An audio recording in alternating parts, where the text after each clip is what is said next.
Hi అండి. Welcome to Ammu cute channel. Today recipe వచ్చేసి పప్పు తోటకూర. చాలా ఈజీ అండ్ హెల్తీ రెసిపీ అండి. సో తప్పకుండా ట్రై చేయండి ఫ్రెండ్స్. ముందుగా స్మాల్ సైజ్ గ్లాస్ తీసుకుని ఆ గ్లాస్లో 1.5 కప్పు ఎర్రకంది పప్పు తీసుకోండి. ఓకేనండి. ఎర్రకంది పప్పు కూడా పిల్లలకి చాలా హెల్తీ అండి. సో తోటకూర అనేది వేడి కాబట్టి సో మనం ఈ విధంగా ఎర్రకంది పప్పు పెసరపప్పు వేస్ట్ చేసుకుంటే చాలా మంచిది. ఓకేనండి. 1.5 కప్పు ఎర్రకంది పప్పు తీసుకోండి. అదే గ్లాస్లో పెసరపప్పు కూడా తీసుకోండి. పొట్టుదైనా పర్వాలేదు, పొట్టు లేకున్నా పర్వాలేదండి. సో తీసుకుని వాటిని శుభ్రంగా 3-4 టైమ్స్ వాష్ చేసుకోండి.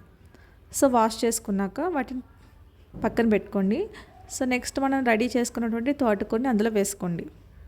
ఓకేనండి. ఈ విధంగా శుభ్రంగా వాష్ చేసుకున్నాక తోటకూరని యాడ్ చేసుకోండి.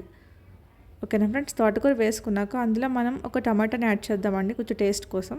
ఒక టమాటో, ఒక హాఫ్ సైజ్ ఉల్లిపాయ సరిపోతుందండి. వాటిని చిన్న చిన్న ముక్కలుగా కట్ చేసుకుని వాటిని కూడా యాడ్ చేసుకోండి అందులో. ఓకేనండి.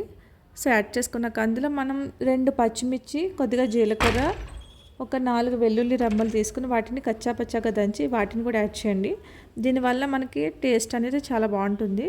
సో వేసుకున్నాక అందులో కొద్దిగా పసుపు వేసుకోండి.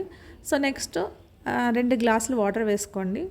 సేమ్ నేను చూపిస్తాను కదా అదే గ్లాస్లో 2 గ్లాసులు వాటర్ వేసుకున్నాక అందులో కొద్దిగా ఆయిల్ కూడా వేసుకోండి. ఓకేనండి. సో వేసుకున్నాక ఒక హాఫ్ గ్లాస్ వాటర్ కూడా వేసుకోండి. ఓకేనండి. వేసుకున్నాక వాటిని కుక్కర్ పెట్టి లో ఫ్లేమ్లో ఒక 3-4 విజిల్స్ పెట్టుకోండి సరిపోతుంది. ఓకేనండి. 4 విజిల్స్ తర్వాత స్టవ్ ఆఫ్ చేసుకుని ప్రెషర్ తగ్గాక కుక్కర్ మూత ఓపెన్ చేయండి. సో ఫైనల్గా మనకి ఈ విధంగా ఉంటుంది. వాటిని గరిటెతో బాగా కలపండి. మనకి పెసరపప్పు, ఎర్రకందిపప్పు త్వరగానే ఉడికిపోతాయండి బాగా మెత్తగాన.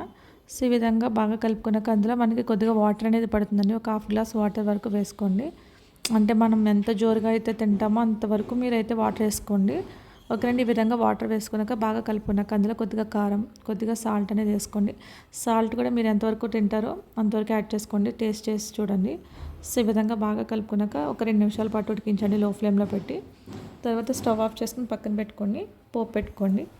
ఓకేనండి. కడాయి పెట్టుకుని కొద్దిగా ఆయిల్ కానీ నెయ్యి కానీ వేసుకోండి. 1 స్పూన్. ఓకేనండి. నేను కొద్దిగా నెయ్యి వేస్తున్నాను. నెయ్యి హీట్ అయ్యాక అందులో ఒక 4 వెల్లుల్లి రెబ్బలు వేసి ఫ్రై చేసుకోండి. అవి బాగా ఫ్రై అయ్యాక అందులో కొద్దిగా ఆవాలు, అదేవిధంగా కొద్దిగా జీలకర్ర కూడా వేసుకుని ఫ్రై చేయండి. ఓకేనండి. సో ఈ విధంగా ఫ్రై అయ్యాక అందులో కొద్దిగా ఎండుమిర్చి, 1 లేదా 2 ఎండుమిర్చి వేసుకోండి తుంచి. అదేవిధంగా 1 రెమ్మ కరివేపాకు వేసి బాగా ఫ్రై చేయండి.